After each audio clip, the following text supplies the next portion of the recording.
કોઈ રોકે? બહારનો કોઈ પણ સંજોગ તમને આજ્ઞા દ્રષ્ટિમાં રહેતા રોકી શકે નહીં.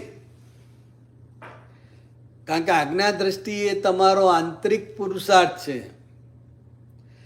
બહારથી કાયાએ કરીને તમે પરસત્તામાં હો. પરસત્તામાં દાખલા કોઈને લકવા થઈ જાય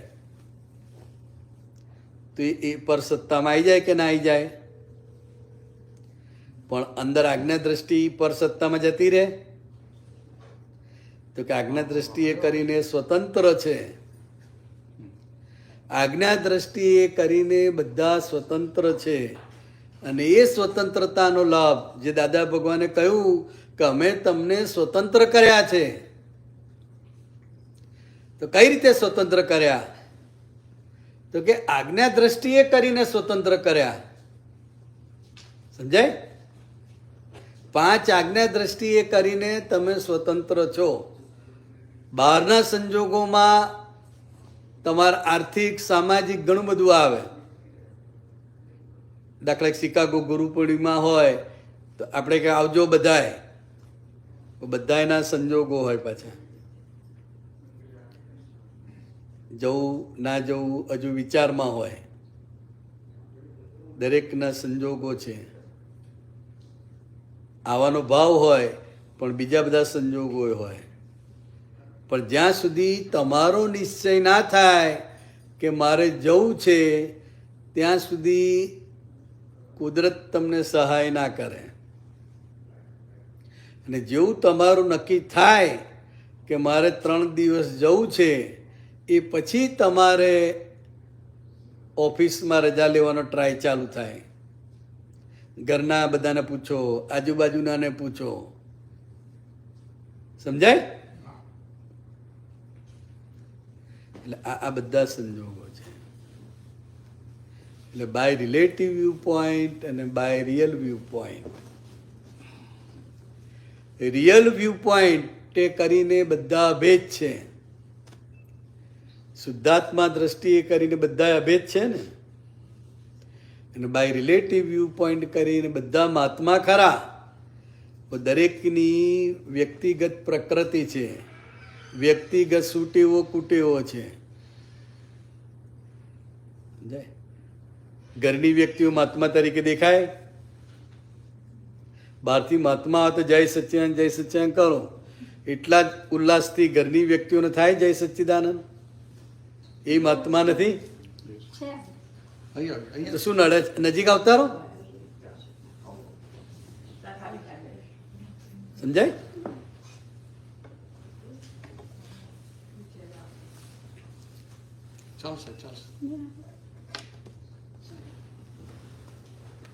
એટલે આ સમજવાનું છે. એટલે કોઈને કઈ પ્રશ્નો હોય તો વાત કરજો. રોમાબેન કઈ પ્રશ્નો હોય તો વાત કરજો. બધાએ વાત કરજો. કંઈ પણ પ્રશ્નો હોય તો બધી વાતચીત થાય. કોઈ પણ મહાત્માને કઈ પ્રશ્નો હોય તો. કારણ કે આ યોગાનો યુગ કેવો છે કે બધા જ મહાત્માઓ છે. નહીં તો અમે લોકો જ્યાં જઈએ ગયા તો 10-15 એકદમ નવા હોય ને 10 એક મહાત્મા હોય. તો કોને લક્ષમાં રાખીને વાત કરવાની? એટલે નવાને લક્ષમાં રાખે. અને આજે બધાય મહાત્મા છે. એટલે આપણે એ જ્ઞાનની અને જ્યાં જ્યાં આપણી અટકણ છે એ બધી વાત થાય.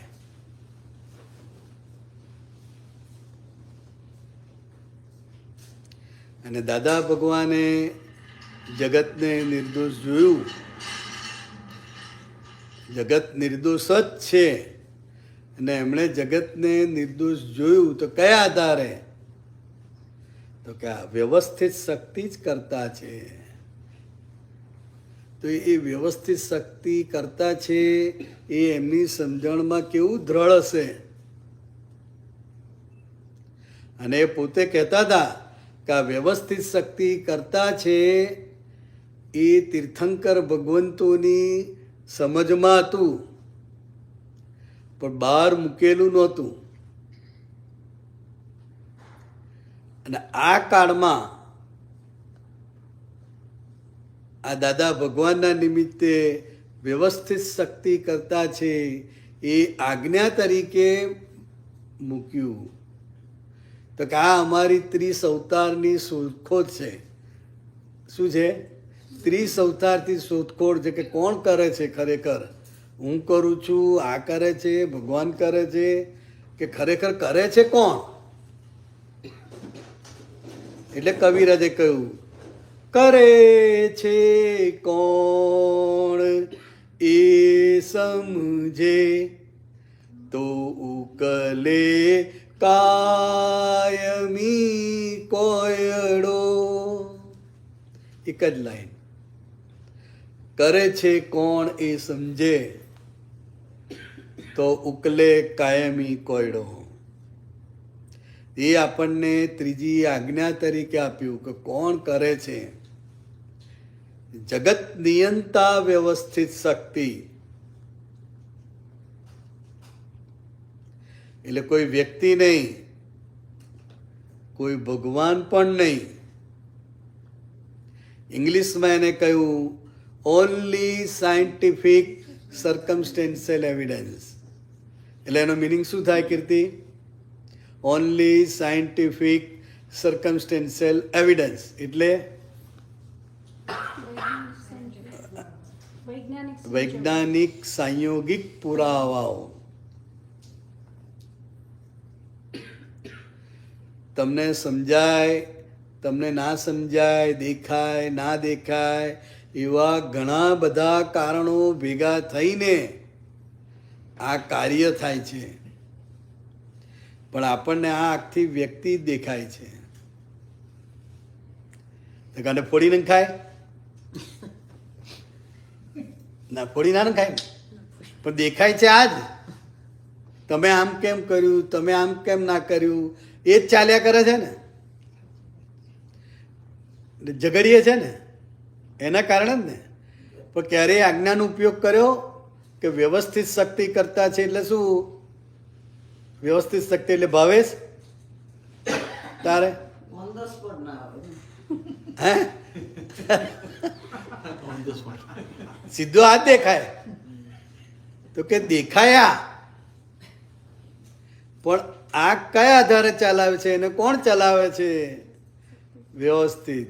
તો કે ભાઈ આને વ્યવસ્થિત શક્તિ ચલાવે છે એ તને ક્યારે ખબર પડે? તો કે તું તારા મન વચન કાયાના રેફરન્સમાં એનો ઉપયોગ ગોઠવે તો કે કીર્તિને જે નથી કરવું એ બધું થયા કરે છે. જે વિચારવું નથી બધા વિચારો આયા કરે છે, બધું ચાલ્યા કરે છે. હું ઊંઘવા માગું છું છતાંય ઊંઘ આવતી નથી, અંદર ચાલુ રહ્યા કરે છે. તો કે કીર્તિના રેફરન્સમાં તને આ સમજાય તો ભાવેશના રેફરન્સમાં સમજાય કે મને જેવું થાય છે એવું બધાને થાય જ ને. તો કે પોતાના મન વચન કાયાના રેફરન્સમાં, પોતાના મન વચન કાયાના રેફરન્સમાં વ્યવસ્થિત શક્તિ કરતા છે. ઇટ હેપન્સ, આ થઈ રહ્યું છે. તો કે એ સમજવાનું, એ જોવાનું છે. સંજોગો તો એની મેળે આવ્યા જ કરશે, સારા એ આવશે, ખરાબ એ આવશે, પણ આપણો ઉપયોગ ક્યાં? તો કે આપણો ઉપયોગ અહીંયા કે આ કીર્તિના મન વચન કાયાના રેફરન્સમાં આ કીર્તિને શું શું થાય છે. એની મેળે ભૂખ લાગે છે, એની મેળે તાવ આવે છે કે લાવવો પડે? એની મેળે તાવ આવે, એની મેળે ભૂખ લાગે, એની મેળે ટોયલેટ લાગે. અને આપણે જો મરજીથી જવાનું કહ્યું હોય ટોયલેટ તો ક્યારે જઈએ? હે? અરે ફુરસત છે જ ક્યાં? સૌથી ચોખ્ખામાં ચોખ્ખી જગ્યા એ છે રસોડા કરતાંય. આ તો જવું પડે છે એટલે જાય છે. મરજીથી હોય તો રવિવારે ના જાય, કારણ કે રવિવાર તો બહુ બિઝી થઈ જાય, જાય જ નહીં. પણ આ તો આ મશીનરી છે, વ્યવસ્થિત શક્તિના અધીન ચાલી રહી છે.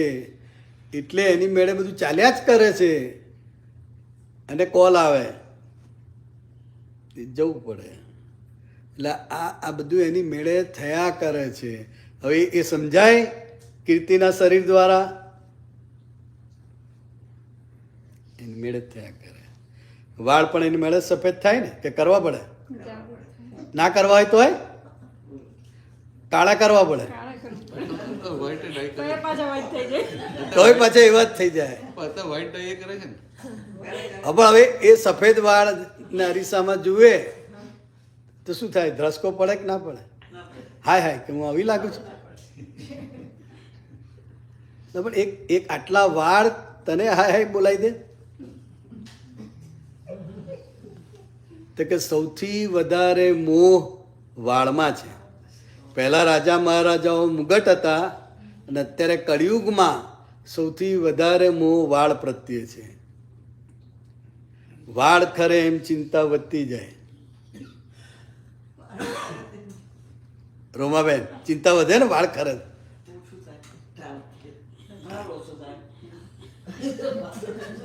એની ચિંતા થઈ જાય. વાળ ચિંતા કરાવે છે તો કોણ કરાવે? મન. એને કેમ થાય છે? પણ ના, હું કેવી લાગીશ? આ બધા ખરી પડશે તો હું કેવી લાગીશ? એનો ભય પેસી જાય. એટલે ખરે નહીં એના માટે બહારથી ઉપાય કરે. ખરેખર તો ખોરાકની ગોઠવણ કરવાની છે. જે આપણું છે અંદર જે નિત્યક્રમ ખોરાક ને આ બધું એની ગોઠવણ કરવાની. પણ આપણે બહારથી બધું કર્યા કરીએ અને ખાવાની સિસ્ટમ, ઊંઘવાની સિસ્ટમ, હરવા ફરવાની સિસ્ટમ બધી એને એ રાખીએ છીએ. એટલે બહારથી તો શું ખાલી કલર બદલાય પણ પાછા ઉગે તો એ નહીં ને. પણ વ્યવસ્થિત શક્તિ તો બધાનું ચલાવવાનું ને. જો સફેદ ના થાય તો આ બધા હેર ડાય વાળાનું શું થાય? હે રોમાબેન, હેર ડાય વાળાનું શું થાય? બધા બિઝનેસ, કેટલા બધા એનું કારખાનું બંધ થઈ જાય. એના જે કામ કરનારા હોય બધાને અસર પડે. તો આ વ્યવસ્થિત શક્તિ બધાનું ચલાવે છે, દરેકનું ચાલે. ચોરનું પણ ચાલે છે, ખિસ્સા કાતરુંનું ચાલે છે અને ખૂન કરનારનું પણ ચાલે છે. એને ઓર્ડર મળ્યા જ કરે છે ને. સોપારી લે છે ને, એને ઓર્ડર મળ્યા જ કરે છે. તો કે આ જગતમાં બધાનું ચાલે છે. સારું નરસું એ તો આપણે નક્કી કર્યું, પણ ચાલે છે તો કે એ વ્યવસ્થિત શક્તિના આધારે દરેક વસ્તુ ચાલે છે. આ જગતમાં બધી જ વસ્તુની જરૂર છે અને બધી જ વસ્તુ ચાલ્યા કરે જ. સારો ધંધો, ખોટો ધંધો, 2 નંબરનો, 1 નંબરનો તો આપણે નક્કી કર્યું કાયદાના આધારે. તો કે આ ચાલ્યા કરે છે. તો કે આપણા મન વચન કાયાના રેફરન્સમાં આપણને જેટલું સમજાય કે આ મન વચન કાયા અને અંતસ્કરણ વ્યવસ્થિતને આધીન છે. તો કે આજ્ઞા તો આપી દાદા ભગવાને. તો કે હવે એ તમે જોયું, તમારા મન વચન કાયાને રેફરન્સમાં અનુભવ કર્યો કે આ બધું એની મેળે ચાલે છે? બધું એની મેળે. તો કે આ અનુભવ જેટલો તમને પાકો થતો જાય એટલે તમે અકર્તા થાવ. તમે અકર્તા થાવ તો બીજા પણ અકર્તા તમને સમજાય, દેખાય. એટલે દાદા ભગવાને આ દ્રષ્ટિ થકી, આ જ્ઞાન થકી આખા જગતને નિર્દોષ જોયું અને એ દ્રષ્ટિ આપણને આપેલી છે. તો આપણે પણ એ દ્રષ્ટિએ કરીને બધાને નિર્દોષ જોવાના છે. નિર્દોષ છે જ, પણ આપણી અજ્ઞાન માન્યતાઓને કારણે એ સામેવાળી વ્યક્તિ દોષિત દેખાય છે. સમજાય? એટલે એ આપણી માન્યતાઓને કારણે. એટલે આ જગત નિયંતા વ્યવસ્થિત શક્તિ, આ દુનિયામાં કેટલું બધું ચાલે છે. તમે સમાચાર જુઓ, બધે જુઓ, કોઈ જગ્યાએ વરસાદ છે, કોઈ જગ્યાએ યુદ્ધ ચાલે છે, કોઈ જગ્યાએ તડકો છે, જબરજસ્ત ગરમી છે, કોઈ જગ્યાએ ઠંડી છે. જગત તો એક જ છે, છતાંય આટલી બધી વિવિધતા છે. તો કહેવાય આપણે બધા મહાત્માઓ, તો મહાત્માઓમાં વિવિધતા ના હોય?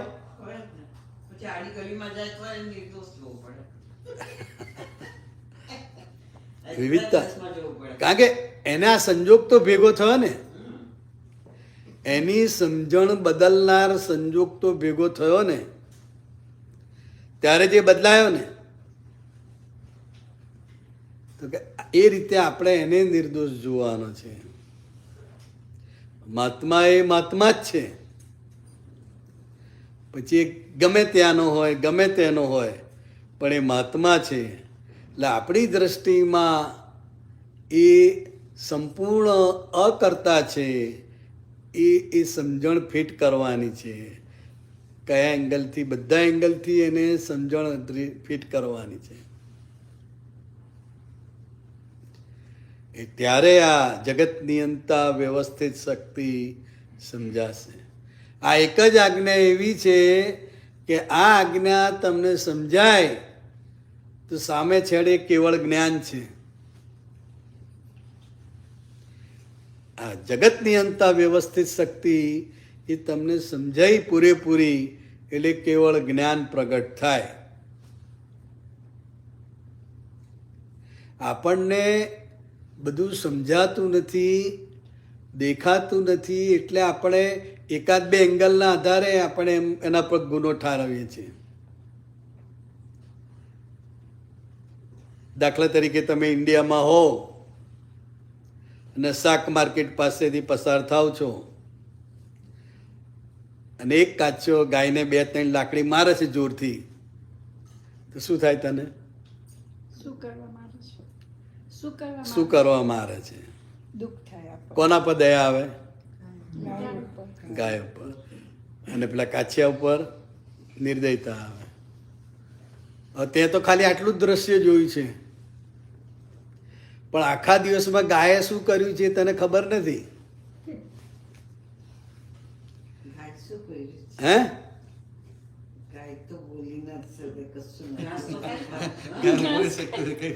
ના, એટલે આખા દિવસમાં ગાયે શું કર્યું છે તો કે 3-4 વાર એ મોઢું મારી ગઈ છે શાકભાજી પર. 1-2 વાર તો એને જવા દીધી, પછી ઘડીએ આવે છે શાકમાં મોઢું મારીને જતી રહે, મોઢું મારીને જતી રહે. પછી શું થાય? તો હવે કોણ જવાબદાર? હવે કોનો વાંક દેખાય? ગાયનો. જે પહેલા આપણને કાછિયાનો દેખાતો હતો, હવે ગાયનો. તો કે આ બંને દ્રશ્ય તારી સામે આવ્યા. પહેલા એક જ દ્રશ્ય હતું તારી પાસે, એના આધારે કાછિયો ગુનેગાર હતો. કેમ રોમાબેન? શું છે?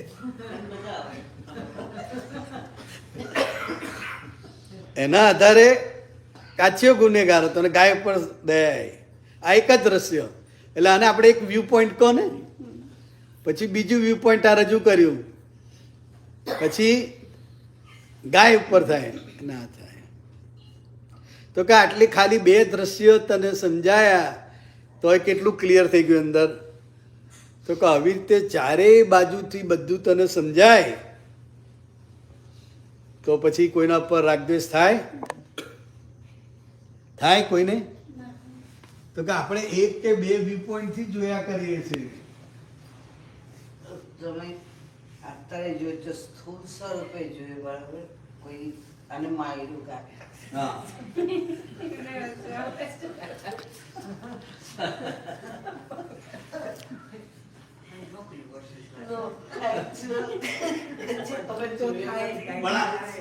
આ બે દ્રશ્યમાં ક્લિયર થાય કે ના થાય? તો કે આ તો 2 વ્યૂ પોઈન્ટ છે. હવે તો અનેક વ્યૂ પોઈન્ટ, એટલે 360 ડિગ્રી એ જ્ઞાન 360 ડિગ્રીનું એને કેવળ જ્ઞાન કહે છે. હવે આપણે જે તે વ્યક્તિ જોડે ભાંજગળ પડે છે તો કે ભાંજગળ ક્યાં પડે છે તો કે નજીકની વ્યક્તિઓ જોડે. સાસુ સસરા ધણી નણંદ ફોઈ ફુવા માસા માસી મામા મામી આટલા જ નજીકના કહેવાય ને.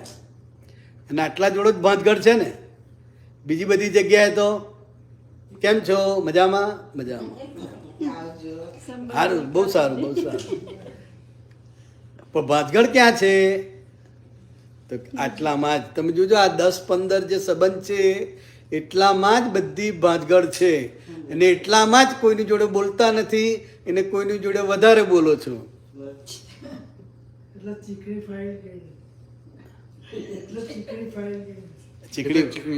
ચીકણી ફાઇલ. હવે ફાઇલ ચીકણી કરતાંય આપણી સમજણ ચીકણી છે. ફાઇલ તો ફાઇલ જ છે પણ આ તો આપણે સમજવા માટે બોલીએ કે આ ચીકણી ફાઇલ ના મોડી ફાઇલ. પણ જેટલા નજીકના સંબંધો હોય એ વારંવાર મળતા હોય. જેના મહાત્માઓ છે તે કે વારંવાર મળે છે તો બધા નજીકના સંબંધો કહેવાય. બધા એકબીજાને સારી રીતે ઓળખે છે. સારી રીતે ઓળખે છે ને બધાને. બધા એકબીજાને ઓળખે છે. અમે જેટલા ના ઓળખતા હોય એટલા તમે સારી રીતે ઓળખો એકબીજાને. અમારે તો ઉપલક પરિચય કહેવાય.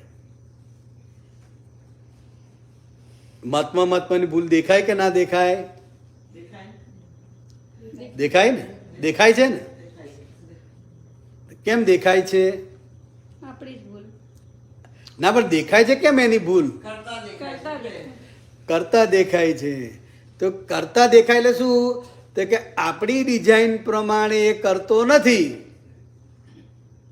આપણી જેવી માન્યતા છે આપણી જેવી સમજણ છે એ પ્રમાણે ચાલતો નથી બોલતો નથી. એ ડીશ લે તો એના પર આપણને અસર થઈ જાય. બાપરે આ તો જો ખાલી ડીશ ભરે તોય અસર થઈ જાય. તો કેટલી બધા અભિપ્રાય પડેલા છે. તો અભિપ્રાય કોણે પાડ્યા છે? પોતે. તો નીકળવાનું પોતે જ બહાર ને. પણ પ્રયત્ન છે તો બહુ સારું કહેવાય. એટલે એ પોતે જે અભિપ્રાય પાડેલા છે એ પોતે જ પહેલા તો આના માટે અભિપ્રાય શું છે, કેમ આ વ્યક્તિની હાજરી આપણને ખૂંચે છે, કેમ આ વ્યક્તિનો વ્યવહાર આપણને આનંદ આપતો નથી, ખૂંચે છે કેમ? તો કે પહેલાં આપણી ડિઝાઇન છે એ ડિઝાઇન પ્રમાણે હોય તો બરાબર સમજાય. અને આપણી ડિઝાઇન પ્રમાણે નથી તો કશું કોણે મહાત્મા બનાવ્યા ને? મહાત્મા કેમ ન થઈ ગયો? અંદર અસર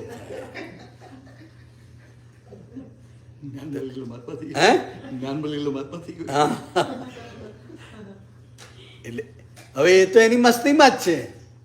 એમણે તો ડીશ લીધી જ છે પણ તમને જોઈને તકલીફ થાય છે. તો એ તકલીફ આપે છે તો કોને તકલીફ આપે છે? તમારી માન્યતા. તમારી માન્યતા તમને હેરાન કરે છે. આ જગતમાં કોઈ પણ વસ્તુ તમને હેરાન કરી શકે નહીં. તમારી માન્યતાથી તમે બંધાયેલા છો. એટલે આપણી કઈ કઈ માન્યતા કોની પર છે એ આપણે શોધી કાઢવાની છે. અને એ માન્યતા દેખાય એ આપણી માન્યતા છે, એની માન્યતા નથી. એટલે આપણી માન્યતાને આપણે આજ્ઞા દ્રષ્ટિએ કરીને એમાંથી બહાર નીકળવાનું છે. આજ્ઞા દ્રષ્ટિએ કરીને બહાર નીકળાય. માન્યતા જોવાની, ઓળખવાની કે આ વ્યક્તિ પ્રત્યે મારી માન્યતા શું છે. આ સગાવાલા આવે છે તો મને કેમ નથી ગમતા? એનું નામ સાંભળીને જ કંપારી કેમ છૂટી જાય છે? સોમાબેન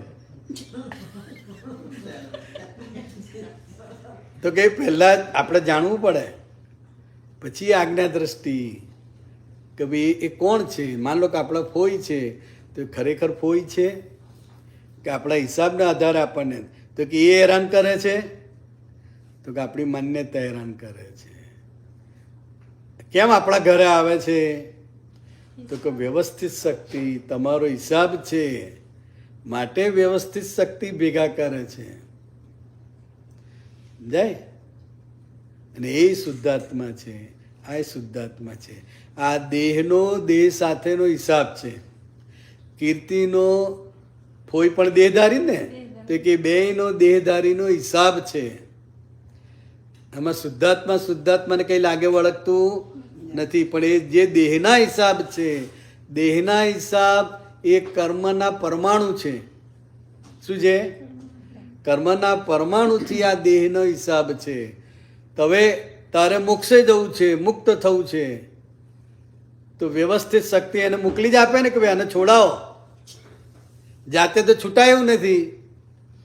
તે ફોઈ આવે, અંદર બધું ઊભું થાય, એ તું શુદ્ધાત્મા તરીકે જુએ અને ફોઈને નિર્દોષ જુએ, તો એ પરમાણુ શુદ્ધ થઈ ગયા, એટલે તું મુક્ત થઈ. એટલે કુદરત તને મુક્ત કરાવવા માંગે છે. પણ શાનાથી બંધાઈ છું, તો કે જેનાથી બંધાઈ છું એ ફાઇલને તારી સામે લાવે. ના ગમતી ફાઇલ, ગમતી ફાઇલમાં તો તકલીફ છે જ નહીં ને. તો કે ના ગમતી ફાઇલને તારી સમક્ષ લાવે. તને ગમતું નથી પણ છતાંય તારી સમક્ષ આવે છે. કોણ લાવે છે? વ્યવસ્થિત. આપણને શું લાગે છે? જો આ પાછા આયા છે જ, નવરા પડ્યા નથી ને આવી ગયા.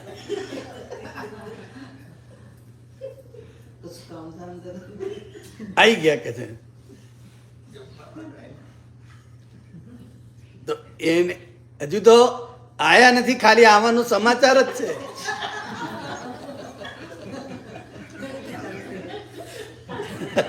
ખાલી સમાચાર આયા તોય આટલું બધું છે. આયા પછી અને તમારું ચાલે તો કે ભાવેશ હું જઈ આવું છું પિયર 2 દાડા. ભાવેશ પછી મુશ્કેલી મુકાઈ જાય.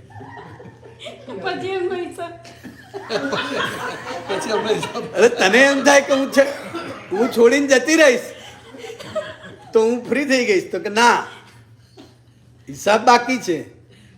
આ તો સિંહ સામે આવ્યો ને આપણે આંખો બંધ કરી દીધી છે. એથી કઈ સિંહ જતો રે? આપણે આંખો બંધ કરી તો સિંહ જતો રે?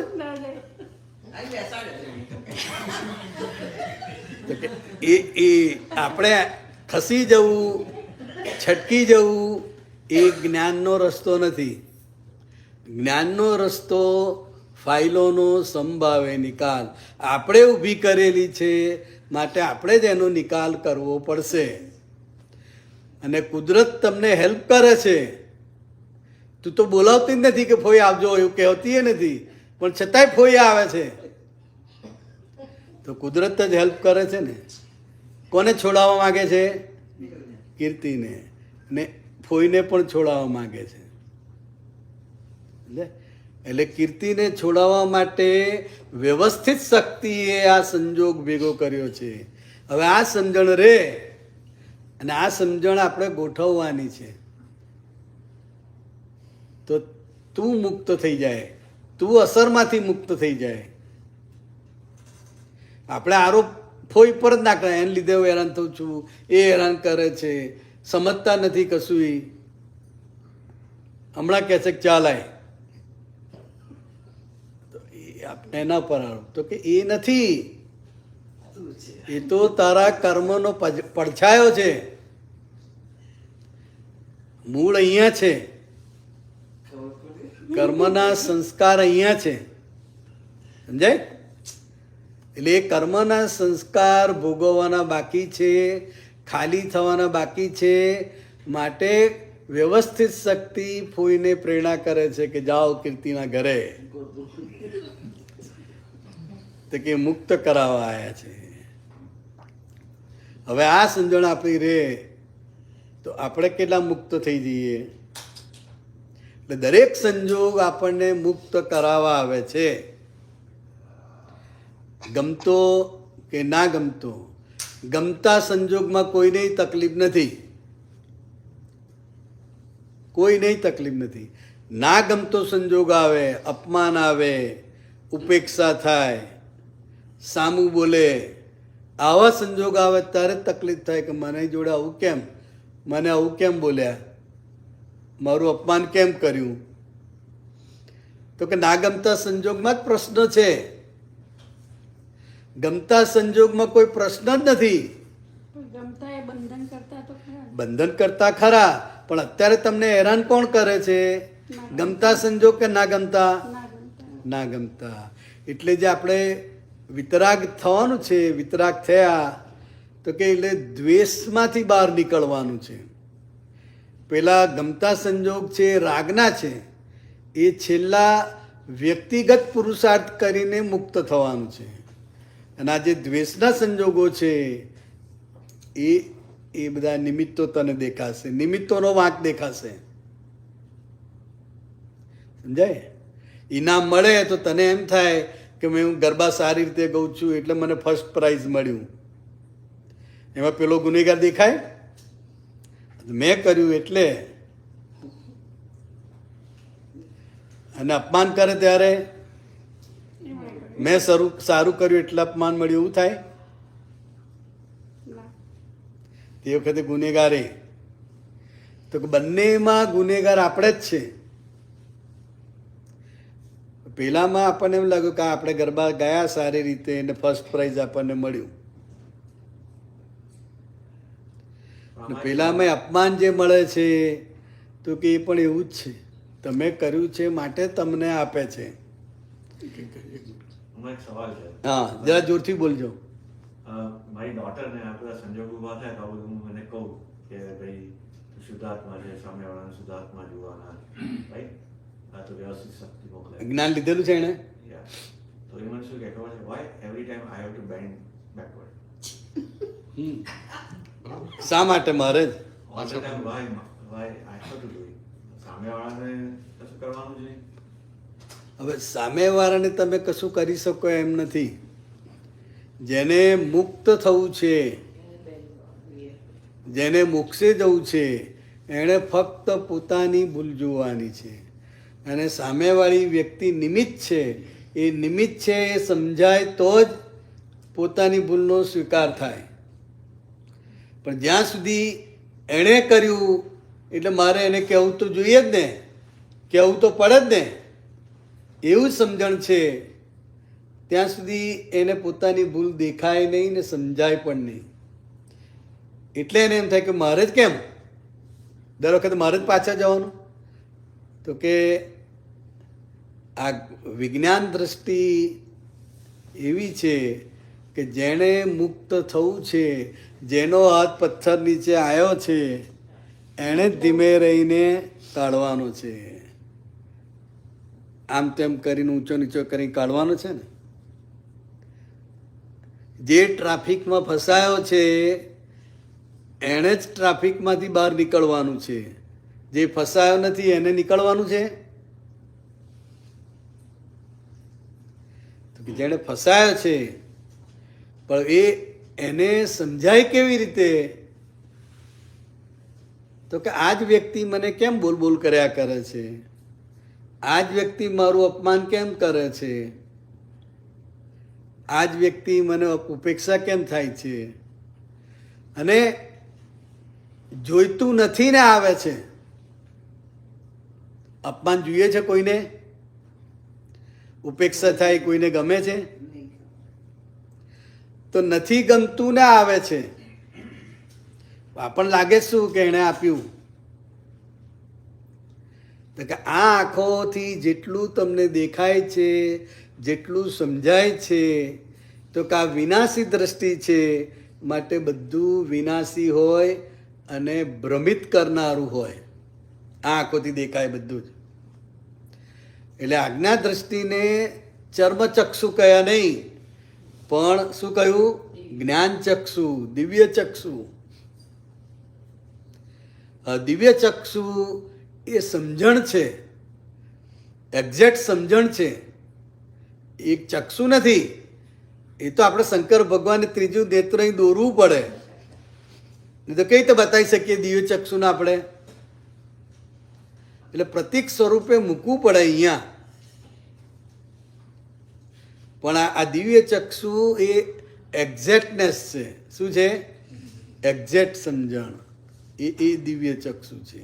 આમાં એક સવાલ બીજો એવો થાય છે, લાઈક આપણે દાદાનું બધું વાંચતા હોઈએ કે આ બધું સત્સંગમાં જઈને સમજ્યા હોય, હવે અણગમતી ફાઇલ આવે ત્યારે આ બધું અંદરથી યાદ બી આવે, તમે બધો ટ્રાય બી કરો, પણ એ ઘણી વાર એવું લાગે કે ઉપર છેલ્લો કરે છે, કારણ કે તમારે પ્રતિક્રમણ કે જે કરવાનું હોય એ તમારે દિલપૂર્વક કે એનાથી કરવાનું, પણ એ તો થતું જ નથી કારણ કે તમને દ્વેષ ભાવ છે. બધી સમજણ આવી એટલે યુ ટ્રાય કે આ શુદ્ધાત્મા જોવા કે આમ કરવું કે તેમ કરવું, તો એટલે એમ કરતા કરતા જ થશે. આ તમને માર્ગ બતાવી દીધો, હવે પુરુષાર્થ કરવાનો બાકી રહ્યો. આ સાંભળ્યું, જ્ઞાન લીધું એટલે પતી ગયું એવું નથી, શરૂઆત થઈ. આપણો વ્યક્તિગત પુરુષાર્થ બાકી રહ્યો. વ્યક્તિગત પુરુષાર્થ કરીને આ પાંચેય આજ્ઞા સમજવાની છે અને આ પોતાના મન વચન કાયાને સમજવાનું છે. તો કે એ સમજણ પ્રમાણે તમે અંદર બોલ્યા કે મારો હિસાબ છે એટલે આમ છે ને આ નિમિત્ત છે, બોલ્યા પણ એવું સમજાય છે? પાંચ આજ્ઞા આપણે બોલીએ છીએ પણ એ સમજણ છે અંદર? એ સમજણથી આપણે જોઈએ છે? પાંચ આજ્ઞા બોલવા માટે નથી, અંદર એ સમજણ તમારી પરિપક્વ થવી જોઈએ. તો એ ક્યારે થશે? તો કે તમે એનો ઉપયોગ કરશો, રિલેટિવ રિયલ જોશો, આ વ્યવસ્થિત શક્તિ કરતા છે એ સમજશો. બધું બન્યા જ કરે છે આપણી આજુબાજુ, અને જગતમાંય બધું બન્યા કરે છે. તો હવે આજ્ઞા દ્રષ્ટિનો ઉપયોગ કરીને સમજવાનું જ છે. તો કે એ ભાગ બાકી છે. પુરુષાર્થ, વ્યક્તિગત પુરુષાર્થ આપણો બાકી છે. હવે આ શરૂઆત થઈ ગઈ.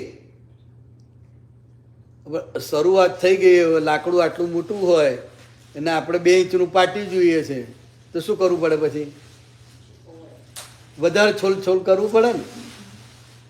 તો ક્યાં સુધી છોલવાનું? 2 ઇંચનું થાય ત્યાં સુધી છોલવું પડે કે ના છોલવું પડે? પેલું વેરવાનું હોય તો જલ્દી થઈ જાય, આ છોલવું પડે. એટલે વારંવાર એક જ વસ્તુના વારંવાર પ્રતિક્રમણ કરવા પડે. કારણ કે જેટલી તમારી બિલીફ દ્રઢ, જેટલી તમારી બિલીફ સોલિડ, એટલા પ્રતિક્રમણ વધારે કરવા પડે. આ વિષય સંબંધી પ્રતિક્રમણ ખૂબ કરવા પડે. આ લોભ સંબંધી, પૈસા સંબંધી, આ બધાના પ્રતિક્રમણ ખૂબ કરવા પડે. 1-2 વાર કર્યું એટલે જતું રહે એવું નથી. સમજાય? એટલે આ વ્યક્તિગત પુરુષાર્થ એ આપણે રોજ કરવાનો છે. આ વાંચ્યું, વિધિ કરી, એ એક સાધન છે પુરુષાર્થ માટેનું, કે કેવી રીતે તમે કરી, કઈ સમજણથી કરી, ઉપયોગપૂર્વક કરી, એ એક સાધન છે. ને તમારો ઉપયોગ એ તમારો પુરુષાર્થ છે. એવી રીતે દરેક વ્યવહારમાં, દરેક સંજોગોમાં ઉપયોગ એ તમારો પુરુષાર્થ છે અને એ સતત છે. પૈસા સંબંધી તમે શું કીધું? લક્ષ્મી સંબંધી પણ બહુ હોય ખેંચ. એ લક્ષ્મી જ આપણને દોડાય કરે. ઘરવાળા કહે ખરા કે બહુ થઈ ગયો હવે, એવો ને ના કે જઈ આવે ને હવે જરા, એટલે લોભ દોડાવે. આ માનની કેટલી બધી અસર થાય.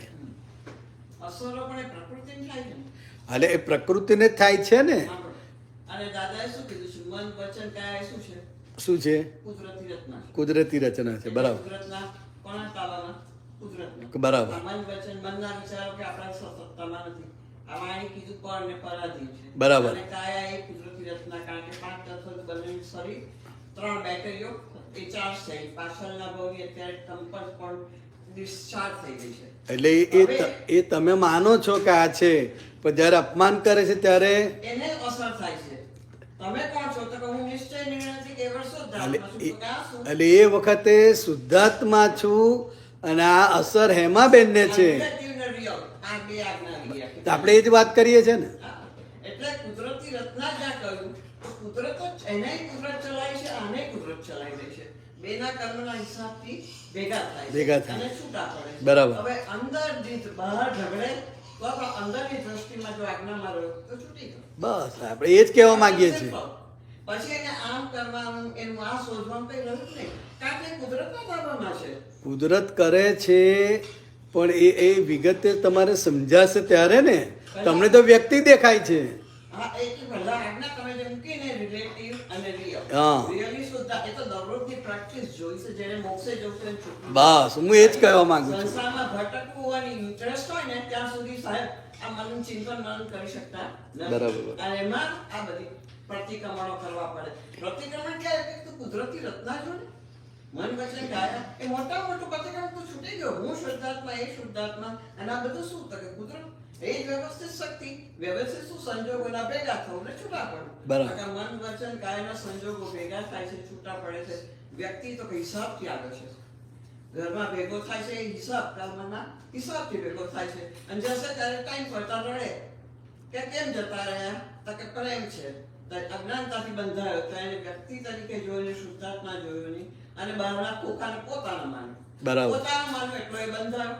અને જેવો એનાથી છૂટો પડે એટલે પછી છૂટો મુક્ત થાય. અંદરની બહારનું તો વ્યવહાર ચાલે જ છે કમ્પલસરી. દાદા ભગવાન નહીં ચાલતું. દાદા તો કેટલા જન્મોથી બધું કરતા આવ્યા છે ક્રમિક માર્ગથી. બરાબર. જ્યારે આપણને અક્રમ રેડી ટુ આપ્યું છે, અને આપણને વ્યવહાર ત્રણ વિધિમાં આપી દીધું છે આ બે કે મન વચન અવસ્થા માત્ર કુદરતી રચના, જેનો કોઈ બાપોય રચના નથી, વ્યવસ્થિતના તાબામાં છે, વ્યવસ્થિત શક્તિ કરતા છે. એટલે પ્રોબ્લેમ ક્યાં છે તો પછી?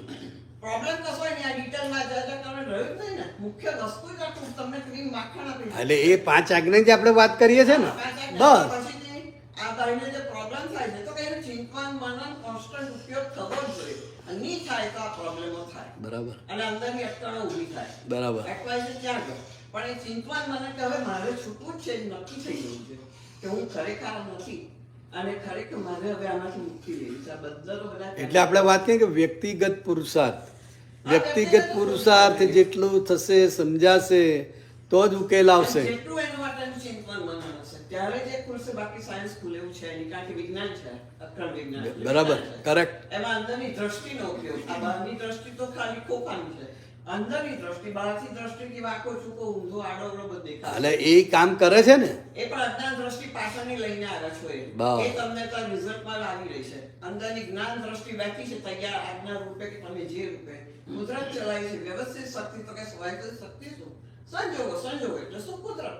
6 એટર્નલ, સાતમાની હાજરી 5 બીજા એટર્નલ ભેગા થઈને તને રિઝલ્ટ આપે છે. તું જો એનો ઉપયોગ કરતો રહે તો જેટલો ઉપયોગ કરશે એનો સ્વાદ આવે.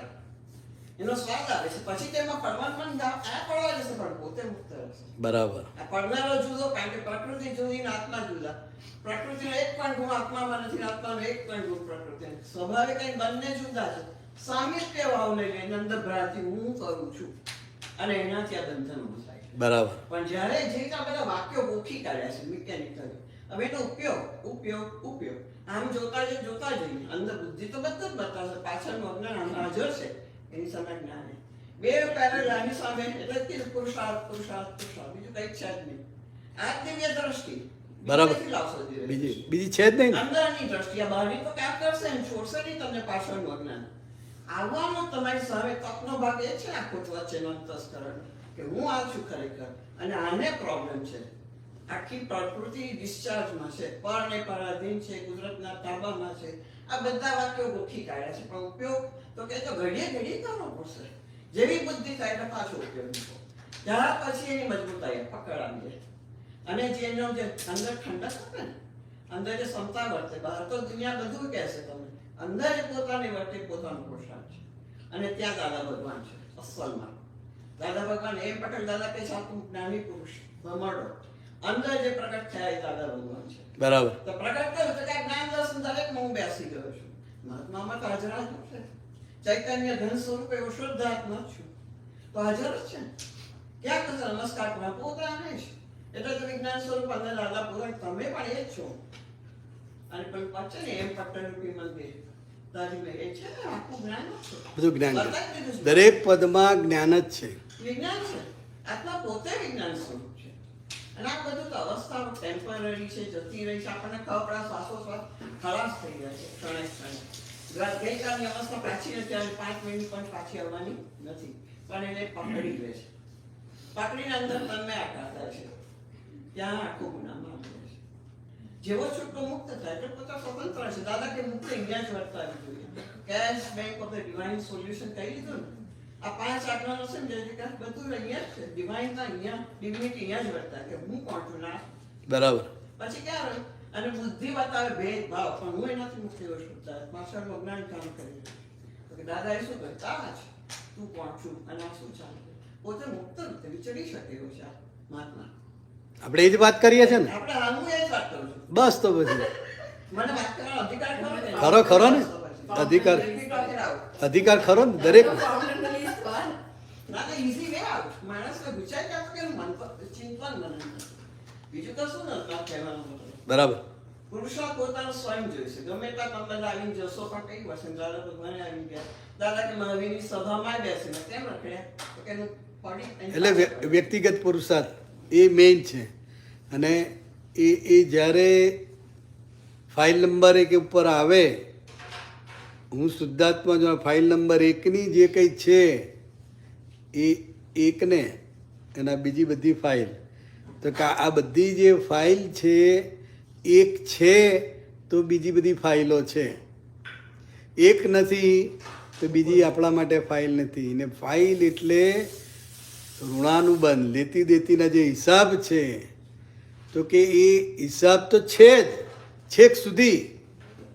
દેહ છે એટલે હિસાબ તો છે જ. તો કે એ જે તમે બાંધેલા હિસાબ છે, તો કે હવે તમે એનો સંભાવે નિકાલ કરજો. બધાય મહાત્માઓની પ્રકૃતિ અલગ અલગ છે. કોઈને આ ગમે, કોઈને આ ગમે, કોઈને આ ફાવે, કોઈને આ ના ફાવે, બધું જ છે જ ને. તો કે પોતાની જે કંઈ વ્યક્તિગત ફાઇલ છે, તો કે એનો હવે તમે સંભાવે નિકાલ કરજો. નિકાલ કરજો સમજાવો. તમે શું કરશો? હે? નિકાલ કરજો એ સમજાવો. એટલે નિકાલ કરજો એટલે તમને વ્યવહાર ભાષામાં કહે છે. વૈજ્ઞાનિક દ્રષ્ટિએ જોઈએ તો નિકાલ થઈ જ રહ્યો છે દરેક વ્યવહારનો. તમારી ખાલી જાગૃતિ જોઈએ કહો કે આ વ્યવહાર આવ્યો અને આ ગયો. સંજોગોનો નિકાલ તો આ કુદરત જ કરાવે છે, હા, કુદરત કરી રહી છે. તમારે કરવાનું નથી. પણ આ વ્યવહાર ભાષામાં આપણે બોલીએ છીએ કે હવે ફાઇલોનો સંભાવે નિકાલ કરવાનો બાકી રહ્યો, પણ કરવાનું નથી એમાં. દાદા કીધું ખાલી એક ભાવ જ કરી, થયો ના થયો જોઈશ તો એ બસ. પણ તું ભાવ કર, નિશ્ચય રાખે મારે નિકાલ કરવો છે. પછી થાય કે થાય ઊંધું પડી છે અંદર પ્રકૃતિના ખેલ છે આખા. બરાબર. અને કુદરત ચલાવી, સત્તા કુદરતની ચાલે છે. આત્માની હાજરી છે. આત્માની હાજરી પહેલો અહેસાસ હોવો છે કે હું બહાર છું અને આ કુદરત ચલાવી છે. બરાબર. આ આડો થાય, બાર ઊંચો થાય, સારું કરે, ખોટું કરે, પુણ્ય કરે કે પાપ કરે, બરાબર. પણ બધું જ કુદરતના તાબામાં જ છે. પણ તું ઓપિનિયન આપશે અને બંધાઈ જશે એને પૂછાઈશ તો બંધાય એને પૂછાતી કરતા તો પોતે મુક્ત જ છે. દરેક મહાત્મા મુક્ત છે. બરાબર ભાઈ? એ હા. ખાલી બરાબર છે. આમાં ઓડિટ હોય જ નહીં ને. દાદાની વાત છે. એ પદ લઈએ પછી આગળ વાત કરીએ. પછી કોઝલ બોડી છે એ અને વ્યવસ્થિત શક્તિ એનું કનેક્શન કેવી રીતના? એ બેનું જ કનેક્શન છે. આ કોઝલ બોડીના આધારે, શું નામ તમારું? પ્રણય. પ્રણય. કોઝલ બોડીના આધારે અત્યારે આ પ્રણય તરીકે સ્થૂળ બોડી છે. એટલે કોઝલ બોડીના આધારે આ છે. હવે અત્યારે આ છે તો કે આની અંદર બધા જ પરમાણુ છે. ક્રોધ, માન, માયા, લોભ, રાગ, દ્વેષ બધા જ પરમાણુ છે, ઓછા કે વધતા. હવે જે પરમાણુ છે, જેવા પરમાણુનો ઉદય છે એ પ્રમાણે આ વ્યવસ્થિત શક્તિ બધા સંજોગો ભેગા કરી આપશે. સમજાય? પાપનો ઉદય હોય તો તમે ગમે તેટલી મથામણ કરો, ગમે તેટલા પ્રયત્ન કરો તો એ સંજોગો ભેગા થાય નહીં. અને પુણ્યનો ઉદય હોય તો ખાલી થોડી વાત કરો ને બધા આઈને ઊભા રહી જાય. તો કે તમારી જે સિલક છે પાપ અને પુણ્યની, એના આધારે આ વ્યવસ્થિત શક્તિ એ પુણ્યનો નિકાલ કરવા માટેના જે બધા સંજોગો છે, નિમિત્તો છે, એ વ્યવસ્થિત શક્તિ ભેગા કરી આપશે. એટલે બહુ અગત્યનું છે. કોઝલ બોડીના આધારે જ આ છે સ્થૂળ. હવે નિકાલ કરતી વખતે ઘણી ના થયો હોય ને પછી તમે સામયિક કે જે કરો અને પ્રતિક્રમણ કરો. ના, એટલે નિકાલ કરો એટલે શું? તો કે ભાઈ મારે સંભાવે નિકાલ કરવો છે. હવે નવી ગૂંચ પાડવી નથી, નવું કંઈ વધારવું નથી. આ નક્કી કર્યું, તમે નક્કી રાખવાનું છે. તમે નક્કી કર્યું કે મારે ફાઇલનો સંભાવે નિકાલ કરવો છે, ત્યારથી જ તમે આજ્ઞામાં આવી ગયા. થાય કે ના થાય એ વ્યવસ્થિતના હાથમાં છે. સમજાય? નક્કી કર્યું એટલે થઈ જ જાય એવું નથી. દાખલા તરીકે મિલકતના ભાંજગળ પડ્યું હોય ફેમિલીમાં, 4 કાકાઓ હોય ને આ બધા ફોઈઓ હોય ને બધું એ મિલકત, તમે ભાડાના ઘરમાં રહો છો, તમને એમ થાય કે જો આ મિલકતમાંથી મને પૈસા મળે તો હું મારું પોતાનું ઘર લઉં ને આ દીકરાના લગ્ન થાય.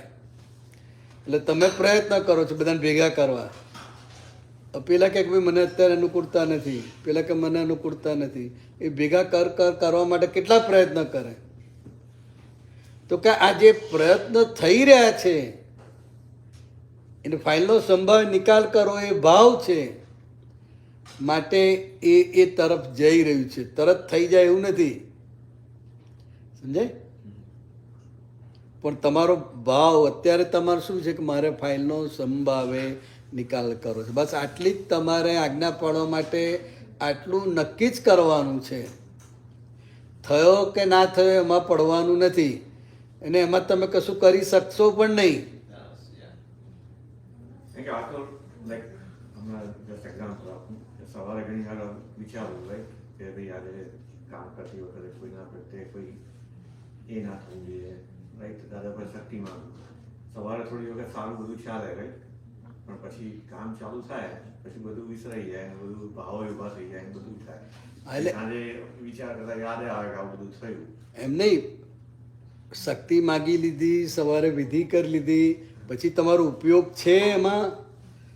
માન લો કે કલાક તમારે ઓફિસે જતા થાય છે, તો એ કલાક દરમિયાન તમે કંઈ ઉપયોગ ગોઠવ્યો, કંઈ નક્કી કર્યું, આજ્ઞામાં રિલેટિવ રિયલ જોયું? એ કલાકમાં તમારે કઈ છે, શું છે બંધન? પણ આપણે જે સંજોગ આવવાનો છે એમાં આપણે ખોવાઈ જઈએ છીએ. ઓફિસમાં જઈને આજે પેલાનું કામ પતાવવાનું છે, એ 2 દાડાથી ફોર્સ કર્યા કરે છે. એટલે પહેલું કામ એ, એટલે છો તમે ગાડીમાં 40 માઇલ દૂર, પણ અંદર ફાઇલ કઈ આવી ગઈ? હવે છો તમે ફ્રી અત્યારે, પણ અંતસ્કરણના લેવલે તમે ચોંટી ગયા, એટલે તમારો ઉપયોગ રહ્યો નહીં. એટલે આ ઉપયોગની ગોઠવણી કરવી એ પુરુષાર્થ છે. આ સહેજે રહે એવો નથી. યાદે ના આવે કે હું શુદ્ધાત્મા છું. એટલા બધા ચીકણા સંસ્કાર લઈને આવેલા છે. આ ફ્રી ટાઈમ કહેવાય તમારો. હજુ ઓફિસે પહોંચ્યા નથી અને ઘરથી મુક્ત થયા છો, તો આ ફ્રી ટાઈમમાં તમે ઉપયોગ ગોઠવો તો જાતે ગોઠવાઈ જાય. એટલે એ જાગૃતિ માંગે કે ભાઈ મારે આ કરવાનું છે, આ આજ્ઞા દ્રષ્ટિ ગોઠવવાની છે, રિલેટિવ રિયલ જોવાનું છે, અને આપણે ટ્રાફિકની ગણતરી ના કરી ટ્રાફિક આવે, તમને એમ થાય કે હું અડધો કલાકમાં પહોંચી જઈશ, પોણો કલાક ટ્રાફિક આવે તો શું થાય? તો આપણી ગણતરી બધી ઊંધી પડતી જાય ને. તો કે આ બધાય વખતે આપણો ઉપયોગ શું છે? તો કે 5 આજ્ઞાનો ઉપયોગ.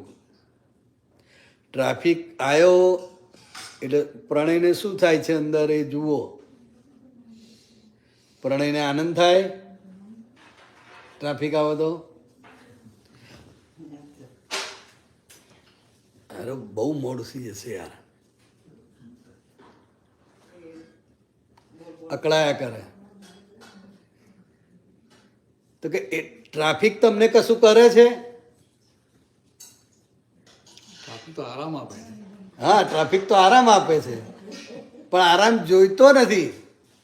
આપણી ગણતરી ત્યાં પહોંચવાની છે ટાઈમે. તો કે હવે આ જે આવ્યું તો કોણ લાવ્યું? વ્યવસ્થિત શક્તિ.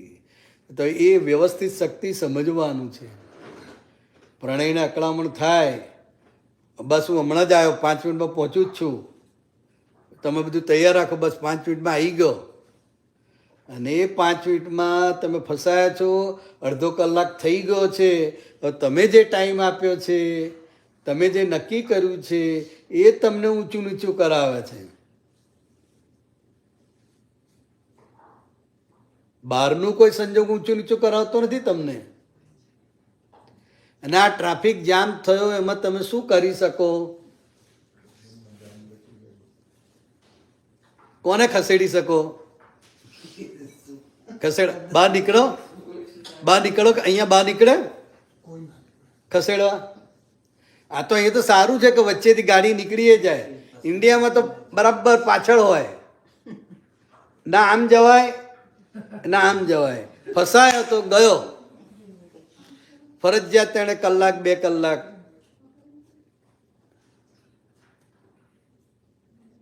આમાં દાદા કહે છે વર્તમાનમાં વર્તવું, આમાં વર્તમાનમાં ના વર્તે તો શું પ્રોબ્લેમ? હા, કેવી રીતે વર્તે? એટલે વર્તમાનમાં વર્તવું. એ વર્તમાનમાં વર્તવું એટલે તમારો શુદ્ધ ઉપયોગ. આમાં આપણે ચિંતા કરાવો, આ કરાવો, એ કરાવો. ના, એટલે નથી. એ થાય, પણ હવે આપણે વર્તમાનમાં રહેવું છે તો કઈ રીતે રહેવાય? તો કે ભાઈ અત્યારે આ પ્રણયની અંદર શું થાય છે એ જોવાનું. એ બધું વિચારે પછી પાછું વિચારવાનું નથી. હવે આ જોવાનો તબક્કો શરૂ થાય છે. પ્રણયભાઈને તો શરૂ થઈ જ ગયું છે. એટલે આ પ્રણયભાઈને અંદર જે ચાલે છે એને જોવાનું છે. આ ટ્રાફિક જામ થઈ ગયો છે એ સમજવાનું છે. એ તો ભૂતકાળમાં પાછળ જતા રહે. એને કહેવાય ક્યાં ભૂતકાળમાં ગયા? વર્તમાનમાં વર્તવું એટલે શું એ સમજાવો. હાલે વર્તમાનમાં વર્તવું એટલે શું જે સંયોગ આવ્યો એમાં વર્તમાનમાં કેવી રીતે વર્તવું? એટલે નિરંતર શુદ્ધ ઉપયોગમાં રહેવું એ એની વર્તમાનતા છે.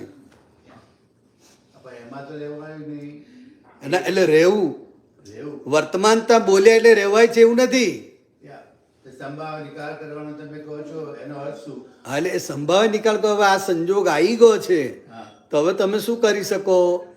તો કે હવે એનો સંભાવે નિકાલ કરો. હવે તમે એ જે સમય છે એ સમયમાં તમે તમારી ગોઠવણી કરો, જે કંઈ કરવું હોય એ કરો, તમારો ઉપયોગ શરૂ કરી દો. એમાં આપણે માન્ય કરી દઈએ તો પછી કશું પ્રોબ્લેમ ના આવે. માન્ય તો કરી દે છે, પણ ટાઈમ બગડે છે ને એને એવું લાગે છે. બોસ વડે ને કઈ દે. માન્ય સાહેબ, શું નામ તમારું? દિલીપભાઈ. હવે એ જો માન્ય થતો હોય તો પઝલ છે જ નહીં. હા, એ જ એ કહું છું, પઝલ થાય જ નહીં. તમે માન્ય કરી દો દરેક સંયોગને તો તમારી કશી પઝલ છે. પણ આ તો એવા તો કોક જ તમારા જેવા હોય ને કે જેને માન્ય થતું હોય બધું જ. પુરુષાર્થ તો કરવો પડે ને. હા, એટલે તો પુરુષાર્થ એમાં જ છે. એટલે એ- માન્ય કરવામાં જ મોટો But પુરુષાર્થ see, છે. everybody at different level. હમ. હવે તમે level આમાં હો, તો પેલું બાબાનું હોય. ભાઈ છોકરી હજુ આમ છે. એને બધું સમજાવતા આગળ લઈએ. એટલે એ પ્રમાણે એટલે એ પૂછે. દિલીપભાઈ, પહેલા ફાઇલ નંબર 1 નો ઉપયોગ. માન્ય કરવું એટલે શું? તો કે જે કંઈ પણ થઈ રહ્યું છે અત્યારે, જે કંઈ પણ થયું છે એ મારા કર્મના હિસાબે છે ને હું શુદ્ધાત્મા છું, આ સમજણ રહી તો માન્ય છે બધું જ. આમાં એની શું હોય ઘણી છે બધી ચાવીઓ છે. કે આ જે એક્ઝામ્પલ છે એની રીતે કહું કે તમારું આખું સ્કેડ્યુલ જે મિટિંગ્સના તે બધું જે જોબનું બધું એ તો આગળથી ફ્યુચર એટલે પ્લાન થઈ હા, ગયું પણ ના એ તમારું વ્યક્તિગત પ્લાનિંગ છે, પણ વ્યવસ્થિતનું પ્લાનિંગ શું છે એ તો એટલે બધું તમારા હાથમાં નથી હોતું કારણ કે હા એટલે એ જ જોવાનું રહ્યું ને. વ્યક્તિગત પ્લાનિંગ તો આપણે કરવું જ પડે. દાખલા તરીકે આપણે કર્યું ને કે ભાઈ સાંજે અમે વિનુભાઈ ત્યાં જઈશું સત્સંગ પતે પછી કાલનો સત્સંગ છે ને પછી નીકળી જઈશું, તો કે આ છે પ્લાનિંગ. હવે વચ્ચે કંઈ બને, કંઈ પણ બને કે ના બને, તો એ સ્વીકાર કરવો પડે. પણ સામાન્ય પ્લાનિંગ તો હોય ને. એટલે સામાન્ય પ્લાનિંગ કરવું એ વ્યક્તિનું પ્લાનિંગ કહેવાય અને એ કરવું જ જોઈએ અને એ થાય જ. કે અહીંથી સત્સંગમાં પતાવીને આપણે ક્યાં જવાનું છે, કઈ પાર્ટીમાં જવાનું છે, કોને ત્યાં હાજરી આપવાની છે, એ બધું પ્લાનિંગ હોય કે ના હોય? એ હોય, એટલે એ સ્વાભાવિક છે. પણ એની સામે વ્યવસ્થિત શક્તિ શું છે? વ્યવસ્થિત શક્તિનું પ્લાનિંગ આપણને ખબર નથી. એ તો આવીને ઊભું રહે ત્યારે જ. એટલે ત્યાં આગળ આપણું વ્યક્તિગત પ્લાનિંગ કામ લાગે નહીં, અને આપણી વ્યક્તિગત પ્લાનિંગ ઊંધું પડે. પેલાને વાયદો આપ્યો હોય કે હું આવું છું, ઊભો રહેજે, બસ 5 મિનિટમાં જ આવ્યો, એટલે એ બધું નક્કી કર્યું અને એ પ્રમાણે નથી થતું, એટલે એનું પ્રેશર પ્રણય ઉપર વધારે હોય. તો કે એ પ્રેશરને શુદ્ધાત્મા તરીકે તમે જુઓ, તે તમારી વર્તમાનતા છે. ના, એટલે તારે તમારે એમ જોવાનું કે આ પ્રણયને થાય છે. તો એ ભાઈ એ રહેવું જોઈએ જો કે. હા એટલે ઉપયોગ મૂકવો પડે. બેન, પ્રોબ્લેમ એ છે ને શું નામ તમારું? જિજ્ઞાસા. જિજ્ઞાસા. એટલે એ ઉપયોગ મૂકે તો જ રહે. એ અને તમે ગોઠવવાનું ગોઠવો અને ટાઈમમાં. ઉપયોગ એ જ વર્તમાનતા છે. શુદ્ધ ઉપયોગ એ જ વર્તમાનતા છે. હવે તીર્થંકરોની વર્તમાનતા પછી જુદી હોય, આ આપણી મહાત્માઓની વર્તમાનતા છે. અત્યારે તમે જે જ્ઞાન પ્રાપ્ત કર્યું છે એ જ્ઞાનનો ઉપયોગ કરો, એ ઉપયોગની ગોઠવણી કરો, એ મહાત્માઓની વર્તમાનતા છે. એટલે તમારે ઉપયોગ ગોઠવવો પડે. એમાં પછી આ વિધિ સમજાય પ્રણયભાઈ? ગોઠવવો પડે, સહેજે રહે નહીં. એટલે ગોઠવવો પડે એ તમારો વ્યક્તિગત પુરુષાર્થ છે. જિજ્ઞાસાબેન, એ વ્યક્તિગત તમારો પુરુષાર્થ છે. જે સંજોગ આવ્યો, આપણી ડિઝાઇન પ્રમાણે આવ્યો કે આપણી ડિઝાઇન પ્રમાણે ના આવ્યો,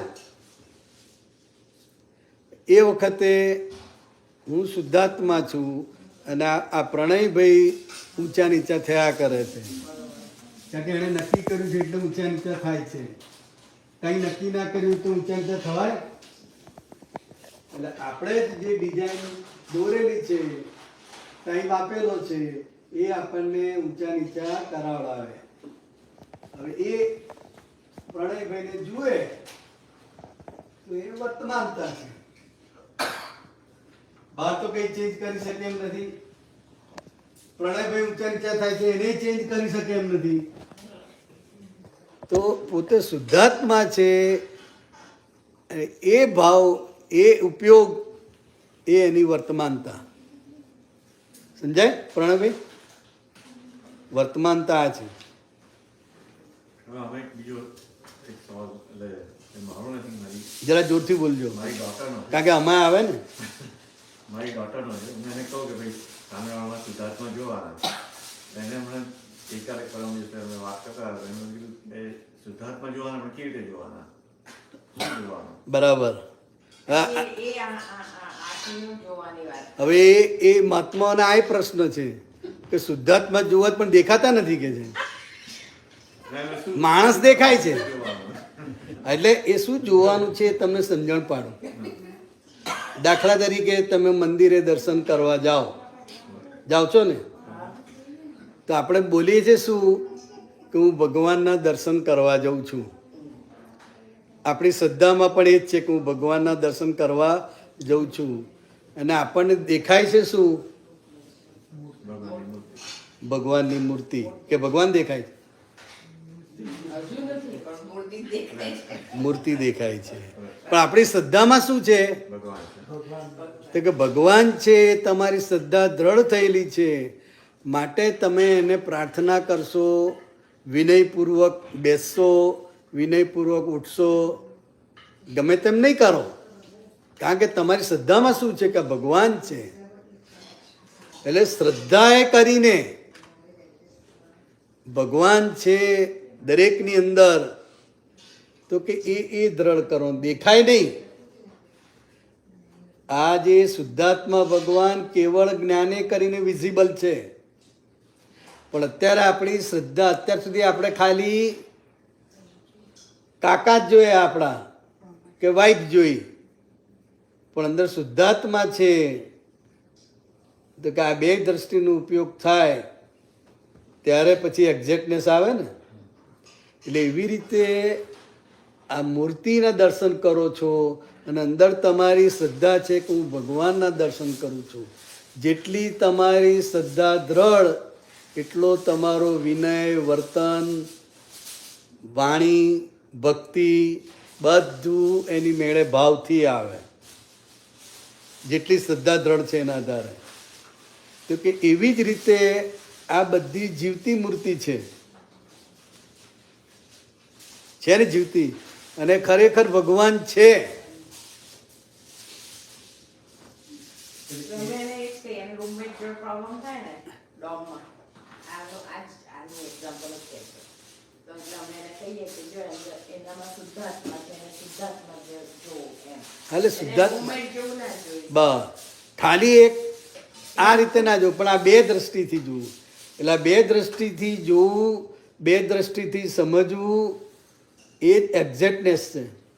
કોઈ પણ એક દ્રષ્ટિથી જુઓ તો સંસારમાં ભટકી મરાય. પણ આમાં પ્રોબ્લેમ શું થાય છે? હા. પોતામાં નથી જોઈ શકતા, બીજામાં કેવી રીતે જોવાય? એટલે એ અભ્યાસ છે ને આમાં સવાલ દિલીપભાઈ. સવાલ બધા એ જ કહે છે શ્રદ્ધામાં ભગવાન જો, પણ પહેલા શીખવાડતા નથી કે પોતામાં ભગવાન જો. એટલે શરૂ કરીએ શીખવાડવાનું, તમે કહો એટલે. હા, તો કરો. પોતામાં ભગવાન છે એ જો પહેલા, તો પછી બધામાં ભગવાન દેખાય. બસ. તમે પોતામાં જ નથી જોઈ શકતા, બીજામાં જો, બીજામાં જો. દિલીપ- એ શું માથાકૂટ? દિલીપભાઈ, પોતામાં ભગવાન છે ને પોતે જ ભગવાન છે. હા, તો એ જ જવાનું કહું છું ને. હા ભાઈ, એ સમજવાનું છે. પણ એ જ કેમ તમે જે- એના પર કોલેજ સ્ટુડન્ટ emphasize હજુ કેમ નથી સમજવાનું કરતા? છે. હા, કેમ નથી છેક કરતા? સુધી સમજ કરવાનું છે. લીધું છે તો એ સમજવાનું છે. ભાઈ, સમજ. તમારે સમજાવવાનું છે કે એટલે પહેલા અમે તમારે parents આ તરીકે કરવાનું છે, સમજાવીએ તો છીએ. તમે આ કરશો તો આગળ પણ વધશો. એને તો હવે આજે તમે આ કહ્યું એટલે એમને ખબર પડી ને, તમને ખબર- નહીં તો અમને કઈ રીતે ખબર પડે? આટલા વર્ષ સુધી તમે દાદા ભગવાન સાથે ખબર ના પડી કે આ વસ્તુ કરવી જોઈએ? આ પ્રશ્ન પૂછાય ત્યારે ખ્યાલ આવે અમને. શું વાત? એક મિનિટ, ભાઈ દિલીપભાઈ જોડે વાત કરી લો ને. નથી પતી હજી, મારે નથી પતી. પહેલે તો પછી- આને શુદ્ધ ઉપયોગ કહેવાય. આ એ- પતી ગઈ. હા, એટલે દિલીપભાઈ હા. વસ્તુ એવી છે. મૂર્તિમાં તમે શ્રદ્ધા કરીને ભગવાન ગણો છો, તો હું કહું છું તમારામાં ભગવાન ગણવાની શક્તિ કેમ નથી? હા, તો હું એ જ કહું છું કે પેલી મૂર્તિમાં તમને ભગવાન દેખાય છે, ભગવાન તરીકે તમે વિનય કરો છો, પણ પોતાની અંદર ભગવાન છે, બીજાની અંદર ભગવાન છે. એ બીજાની અંદર જોવાનું પહેલા પોતાનું જ જોવાનું, તો જ બીજામાં દેખાય. હા, એટલે તમે જોવો નહીં પોતામાં. પોતાની અંદર ભગવાન છે એ શ્રદ્ધા જેટલી દ્રઢ થાય હા. તો બીજામાં દેખાશે. આ તો મંદિરમાં જો, બીજામાં એમ નહીં, પણ કેટલા આવરણો હોય તો અંદર તો દેખાય નહીં. એને સાફ કરો પછી હા, એટલે જ આ બધા પુરુષાર્થ. આ પ્રતિક્રમણ, એમને દેખાય નહીં. આ પ્રતિક્રમણ શાના માટે આપ્યા? સામાયિક શાના માટે કરવાનું? હા. આ બધા પુરુષાર્થ છે. ખાલી શબ્દો નહીં ચાલે, Exactly. એ તો બધા સ્ટેપ બાય સ્ટેપ ગણતરીપૂર્વક ચાલશે. શબ્દો જ નહીં ચાલે. પોતામાં ભગવાન છે, પોતે જ ભગવાન છે, પણ એ જાગૃતિ રહેવી જોઈએ, એ ઉપયોગ રહ્યો, એને વર્તમાનતા કહેવાય. હવે ના થયું એમાં દાદાની કચાશ ને.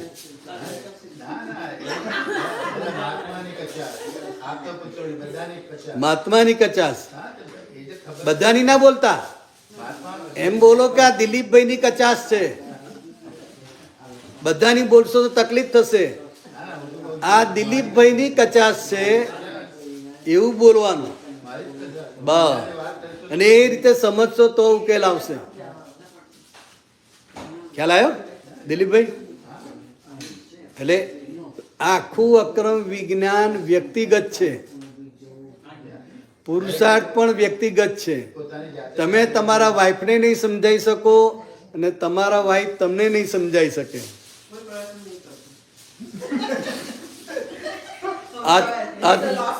હાથ ઊંચા કરી દીધા હેમાબેને. દાદા દાખલો છે આપ્યો કે પોતે જ બદલાઈ જાય જો સમજે તો એટલે દાદા એટલે આ બધા એંગલથી સમજાશે. એટલો એક્ઝેક્ટ એનો પુરુષાર્થ કરે છે બધા મહાત્માઓનો. બધા મહાત્માનો પુરુષાર્થ છે, પણ એક્ઝેક્ટનેસમાં જે પુરુષાર્થ હોવો જોઈએ તો કે એ ધીરે ધીરે ધીરે આવે. બોલ્યા એટલે થઈ જાય એવું નથી. ખ્યાલ આવ્યો દિલીપભાઈ? પ્રકૃતિને જોવાની મજા આવે. બહુ મજા આવે. અને પ્રકૃતિને પ્રકૃતિ તરીકે જોઈએ તો જ આપણે શુદ્ધાત્મા. અને બીજું શું કે તમને હવે વાંધો નથી? ના, પ્રશ્ન તરીકે પૂછજો. પ્રશ્ન તમને નહીં પૂછું, હું તમને પ્રશ્ન પૂછું. એટલે એ જ કહું, તમે પ્રશ્ન પૂછજો, લેક્ચર ના આપતા. તકલીફ થાય છે. લેક્ચર ના. મારે તો બધાનું જોવાનું ને. હા બધા તો બધાને પહેલા કીધું, પછી પૂછાઈ લે. હા, એટલે બોલો, પ્રશ્ન તરીકે બોલો. પ્રશ્ન તરીકે હું just તમને એક દાખલો દાદા ભગવાનનો આપું છું કે દાદા હતા જ્યારે જસુભાઈ હતા અને સર્વના વખત અને કોઈ માટે મસ્ત હતા ને બધું ઓર્ગેનાઇઝ નહોતું. તો બધા જેમ દાદા આવે ને તો બધું લા, કામ પાણી કરતું મૂકજો ને. અને ભેગા થઈ જાય. તો જસુભાઈએ કીધું કે દાદા અહીંયા કશી જ વ્યવસ્થા નહીં, નવાજ લાગે તો બધાને થાય કે આ કશી જ વ્યવસ્થા જ નહીં. દાદા કે અમે જાણીએ છીએ, બધા મહાત્માઓ છે, આજ્ઞાના છે, કોના તાલામાં છે, અમે જાણીએ છીએ. એટલે આખું દાદા એને ટૂંકમાં સમજાવી દીધું કે આ નથી વ્યવસ્થા, વ્યવસ્થા એ કુદરતી સત્તામાં છે આખી. દાદા કે વ્યવસ્થિત ના તાબામાં છે બધા. હરે પરે દોડે છે દાદા. હવે તમે આ પ્રસંગ કહો ને, અને હા એ પ્રસંગ હું વિગતે કહું. આ 87ની ગુરુ પૂર્ણિમા નવસારીમાં ઉજવાતી. દાદાને એક્સિડન્ટ થયેલો હતો. મોડું કાળું કાળું કાળું તો આંખોમાં લોહી જામેલું હતું. એટલે જસુભાઈ વકીલ બહુ મોટા મહાત્મા, બહુ સિન્સિયર મહાત્મા. આમ એમની કૃપાળદેવની ભક્તિ, પણ દાદા પ્રત્યે અનન્ય ભાવ, અનન્ય ભક્તિ. અહો અહો શ્રી સદગુરુજી આપણે બોલીએ છીએ ને, એ બોલતા બોલતા એમની આંખોમાં આંસુ આવી જાય. એટલા બધા ભાવ વિભોર થઈ જાય. હવે એમણે દાદાને ફરિયાદ કરી કે દાદા, હું મારા મિત્રોને જન્મ જયંતિમાં લઈને આવ્યો, બધા એજ્યુકેટેડ, મારા જેવા જ બધા વકીલો ને એવા બધા, એ બધાને હું લઈને આવ્યો. પણ એ નવસારીમાં હવે દાદાને કેટલા વખતથી બધા મહાત્માઓએ જોયેલા નહીં. એક્સિડન્ટ થયો હતો એટલે 3-4 મહિનાથી દાદાને સત્સંગ બંધ હતો. દર્શને આખા દિવસમાં 1-2 વખત ખોલતા હતા. મહાત્માઓ રાહ જોઈને ઊભા હોય. એટલે 3-4 મહિનાથી મહાત્માઓએ મળેલા, દર્શન કરેલા નહીં. એટલે એ નવસારીના જન્મજયંતિ પ્રસંગે દાદાએ કહ્યું કે નીચે બધા મહાત્માઓ છે તો મને નીચે લઈ જાઓ. હવે સ્થિતિ બરાબર નહીં, પગે દુખે, બધે જ્યાં અડે ત્યાં બધે દુખે. એટલો એક્સિડન્ટમાં મૂળ માર વાગેલો. 4 આપતપુત્રો ખુરશી ઉચકીને લાવે છે નીચે. જેવા દાદા નીચે આવ્યા તે મહાત્માઓ એટલા બધા ભાવ વિભોર, તે દાદાને ટચ કરવા માટે દાદા આમ હાથ મૂકે ને, દરેક ઉપર આમ હાથ મૂકે, કોઈ પગે લાગે, કોઈ અંગૂઠો લાગે, આમ. અને ભીડ પડા પડી. હવે એ દ્રશ્ય એમણે જોયું. કે દાદા આ શું, કોઈ વ્યવસ્થા નહીં, કોઈ જાતની ડિસિપ્લિન નહીં, આ શું છે?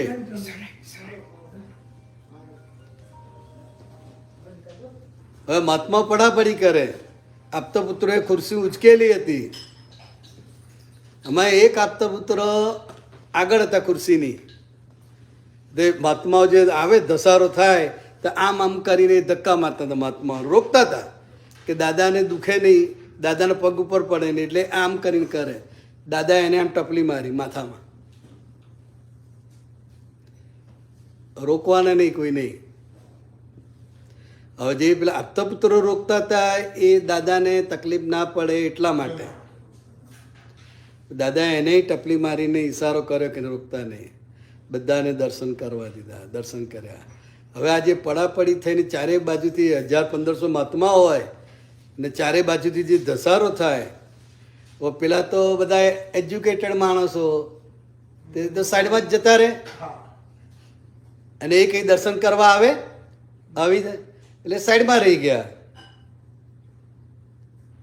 એટલે જસુભાઈને થયું કે હું આટલા બધાને લઈને આવ્યો, આટલા માંડ સમજાવીને લાવ્યો છું એને, અને આવું કોઈ ડિસિપ્લિન નહીં, કશું નહીં. દાદા કહે છે કે અહીંયા ડિસિપ્લિન જોતા જ નહીં, અહીંયા તો એનો ભાવ જોજો, પણ એ ભાવ તમને દેખાશે નહીં. એ તો સારું છે કે બેન્ડવાળા હોય ને એ પણ આ દાદા ભગવાનના અસીમ જે શરૂ થઈ જાય તો એ વગાડવાનું છોડીને મારા દર્શન કરવા આવે. એટલો બધો એને ભાવ ઊભો થઈ જાય. એટલે હવે મહેરબાની કરીને ડિસિપ્લિન જોવા માટે અહીંયા કોઈને લાવતા નહીં. અહીંયા પ્રેમ જોજો, ભાવ જોજો. અહીંયા આ જોવાનું છે. ડિસિપ્લિન તો બુદ્ધિશાળીઓમાં હોય, આ તો હાર્ટનો માર્ગ છે. શું છે? હાર્ટ. અહીંયા હાર્ટ જોવાનું એમાં બેન, સમજાય? એટલે આ આખો એ વખતનો પ્રસંગ છે. એટલે એ બધા જ પ્રસંગો એમની જે વાતો થયેલી હોય એ વખતે કોઈને કોઈ આપતો 4-5 આપતો પુત્ર તો જોડે હોય ને હોય જ. બધું એમને ખબર ના હોય. ઘણામાં કોઈ આ હાજર હોય, કોઈ પણ એકબીજા પ્રસંગો સાંભળેલા હોય એટલે એ એક ખ્યાલ આવે. જસુભાઈ આવેલા 88 હે હ્યુસ્ટન આવેલા, મારા 2 વીક રહ્યા. 2 વીક રહ્યા હતા. બહુ સારું. ને તમારું તો સાંભળ્યું છે ને, અત્યારે ઓળખાય નહીં પણ કેસેટમાં પેલું તમે ઓમ રીમ એ નહીં બોલતા. એ બીજું બીજા છે ખબર બસ એટલી હશે. મને એ ગેરસમજ થઈ, કદાચ એમણે જ. આના પ્રશ્ન એના પ્રશ્ન પૂછવા હે પ્રશ્ન પૂછો ને તો આગળ એટલા પડે જાય ને. Yeah, એટલે ના ના, એટલે મારા ફ્રેન્ડને હું બોલાવતી હતી અહીંયા એ રીતે. પણ એને કંઈક સ્ટેટમેન્ટ કર્યું એટલે મને કહેતી હતી કેવી રીતના પૂછવું એ સ્ટેટમેન્ટ. પૂછી લેવાનું, નહીં તો આપણે આપણું ઘર જ છે. ના એટલે એને એમ કહ્યું કે બીજું કોઈ લાઈક દાદા ભગવાન કે ગમે તે ગુરુ કે અને હું જોઉં એ પ્રમાણે એની બદલે હું જ ના છે એમ મારી જાતે. હા તો બરાબર, સારું. એટલે પછી મેં પૂછાવા દો તો પછી એટલે મેં કોઈ એવું થાય ને એવું લોકોની વિચાર હોય છે કે હું હોય. કરી શકું મારી જાતે શોધખોળ. હોય બધું જ હોય. બધું જ. કારણ કે દરેકની માન્યતા તો રહી ને, એટલે હા એ છે એટલે એ માન્યતા રહી. અત્યારે આ બધા મહાત્માઓ છે બરાબર, પણ છતાંય દરેકને અલગ અલગ ભક્તિ રહી જે એને એના ફેમિલીમાંથી બાળપણથી મળેલી છે. કોઈને માતામાં શ્રદ્ધા હોય, કોઈ કૃષ્ણની ભક્તિ કરતું હોય, કોઈ સાંઈબાબાની. દરેકની ભક્તિ તો છે જ ને. તો કહે શું કરવાનું? તો કે હવે એનો સંભાવે નિકાલ, કારણ કે સંસ્કાર પડેલા છે. તો કોનામાં સંસ્કાર છે? તો કે એ જિજ્ઞાસામાં સંસ્કાર છે. તો હવે જે સંસ્કાર પડેલા છે ભાવ સ્વરૂપે, તો એ દ્રવ્યમાં રૂપકમાં આવે કે ના આવે? તો કે હવે રૂપકમાં આવે છે એટલે તમે એ કરતા નથી. એટલે જિજ્ઞાસાબેન જે કંઈ કરતા હોય, માળા કરતા હોય, ઉપવાસ કરતા હોય, જપ કરતા હોય, એ જિજ્ઞાસાબેન કરે અને હું શુદ્ધાત્મા છું. એ સમજણ સાથે કરશો તે ફાઇલનો સંભાવ નિકાલ થઈ જશે ને ધીરે ધીરે ધીરે ધીરે જતું રહેશે. એટલે આ સંભાવે નિકાલ આજ્ઞા બહુ મોટી આજ્ઞા છે. બાકી બધા જ ધર્મોમાં તમે આ છોડી દો, તમે આમ ના કરતા, હવે તમારે આમ જ કરવાનું, આ ના કરાય, તો કે એ કરતાપણામાંથી બહાર કાઢ્યા. સંભાવ નિકાલ એટલે જેના જે વ્યક્તિગત સંસ્કાર છે એ વ્યક્તિગત સંસ્કાર એ કરશે, સેવા કરશે તો જ એના સેવાના સંસ્કાર બહાર આવશે, તો જ એ ખાલી થશે. એટલે જે સંસ્કાર છે એ બધા સંસ્કાર ખાલી કરવાના છે. બરાબર? એટલે સંભાવ નિકાલ આજ્ઞા આપી. દાદા ભગવાનના અસીમ જય જયકાર હો. દાદા ભગવાનના અસીમ જય જયકાર હો. દાદા ભગવાનના અસીમ જય જયકાર હો. દાદા ભગવાનના અસીમ જય જયકાર હો. દાદા ભગવાનના અસીમ જય જયકાર હો. દાદા ભગવાનના અસીમ જય જયકાર હો. દાદા ભગવાનના અસીમ જય જયકાર હો. દાદા ભગવાનના અસીમ જય જયકાર હો. દાદા ભગવાનના અસીમ જય જયકાર હો. દાદા ભગવાનના અસીમ જય જયકાર હો. દાદા ભગવાનના અસીમ જય જયકાર હો. દાદા ભગવાનના અસીમ જય જયકાર હો. દાદા ભગવાનના અસીમ જય જયકાર હો. દાદા ભગવાન દાદા ભગવાનના અસીમ જય જયકાર હો. દાદા ભગવાનના અસીમ જય જયકાર હો. દાદા ભગવાનના અસીમ જય જયકાર હો. દાદા ભગવાનના અસીમ જય જયકાર હો. દાદા ભગવાનના અસીમ જય જયકાર હો. દાદા ભગવાનના અસીમ જય જયકાર હો. દાદા ભગવાનના અસીમ જય જયકાર હો. દાદા ભગવાનના અસીમ જય જયકાર હો. દાદા ભગવાનના અસીમ જય જયકાર હો. દાદા ભગવાનના અસીમ જય જયકાર હો.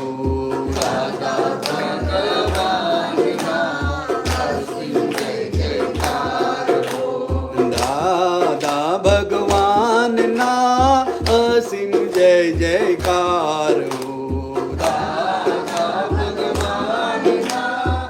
અસીમ જય જયકાર હો. દાદા ભગવાનના અસીમ જય જયકાર હો.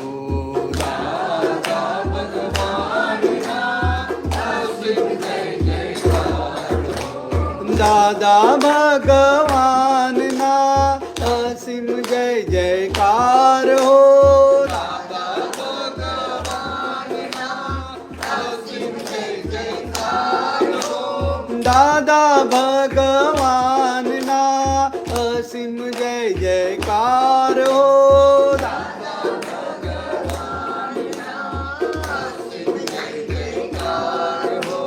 દાદા ભગવાનના અસીમ જય જયકાર હો. દાદા ભગવાનના અસીમ જય જયકાર હો. દાદા ભગવાનના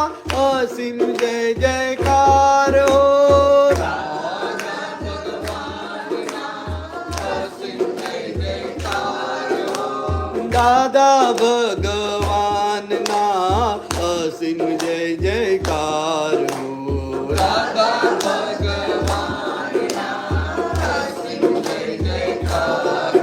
ઓ દાદા ભગવાનના અસીમ જય જયકાર હો.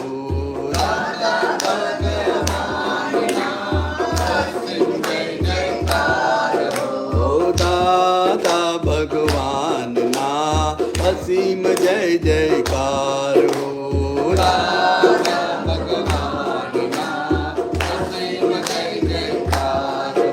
ઓ દાદા ભગવાનના અસીમ જય જયકાર હો. દાદા ભગવાનના અસીમ જય જયકાર હો. દાદા ભગવાનના અસીમ જય જયકાર હો.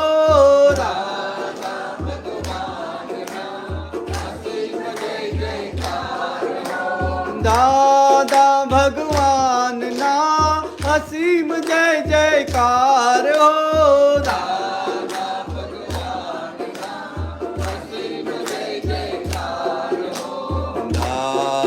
ભગવાનના અસીમ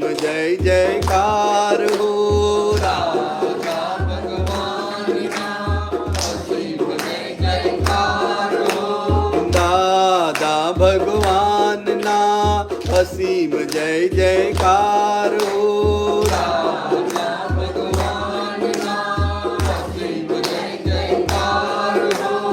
દાદા ભગવાનના અસીમ જય જયકાર હો. દાદા ભગવાનના અસીમ જય જયકાર હો. દાદા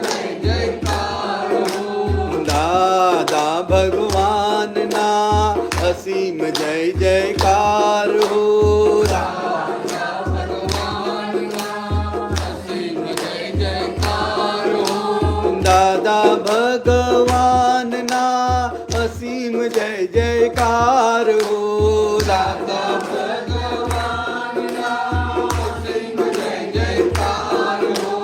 દાદા ભગવાનના અસીમ જય જયકાર હો.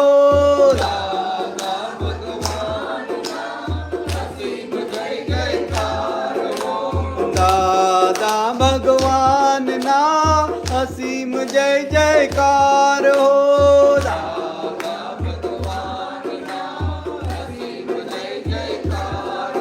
ઓ દાદા ભગવાનના અસીમ જય જયકાર હો.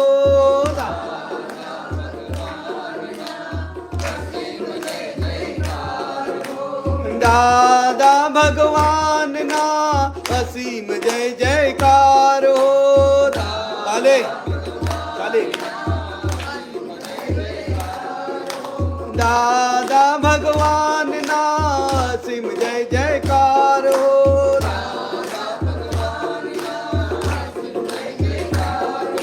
દાદા ભગવાનના અસીમ જય જયકાર હો.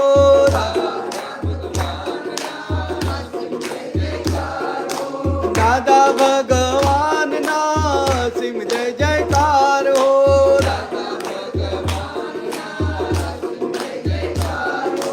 દાદા ભગવાનના અસીમ જય જયકાર હો.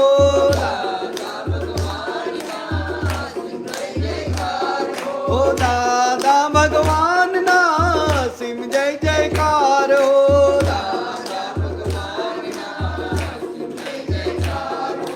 દાદા ભગવાનના અસીમ જય જયકાર હો.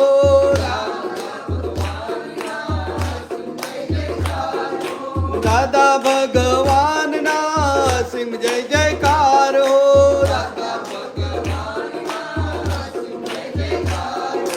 દાદા ભગવાનના અસીમ જય જયકાર હો.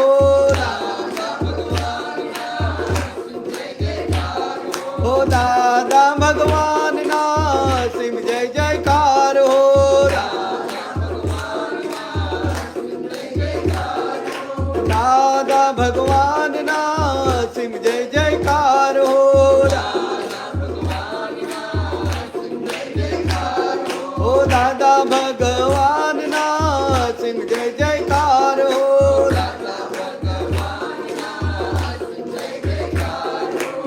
દાદા ભગવાનના સિમ જય જયકાર હો.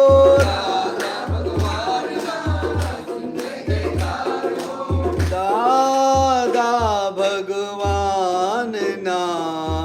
અસીમ જય જયકાર હો.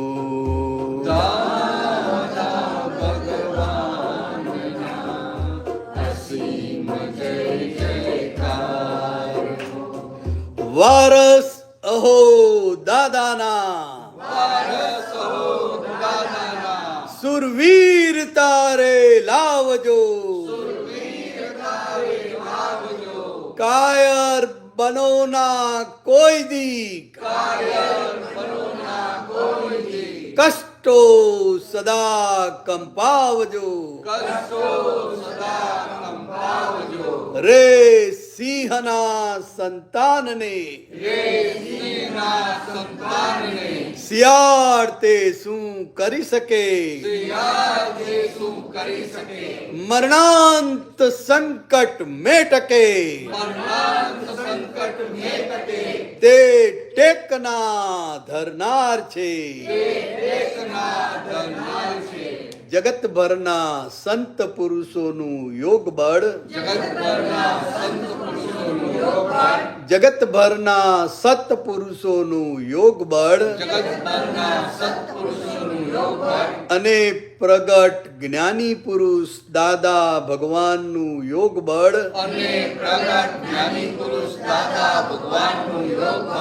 આખા વિશ્વનું કલ્યાણ કરો, કલ્યાણ કરો, કલ્યાણ કરો.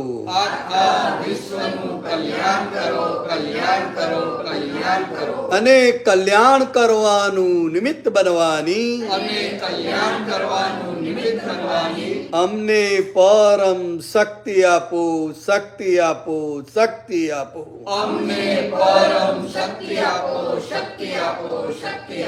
સમસ્ત વિશ્વના જીવો સુખ અને શાંતિને પામો. સમસ્ત વિશ્વના જીવો મોક્ષને પામો. જગત કલ્યાણ હો, જગત કલ્યાણ હો, જગત કલ્યાણ હો.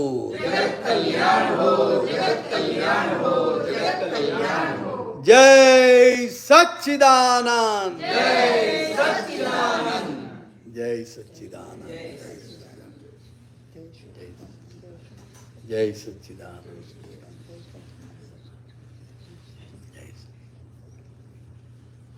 હા.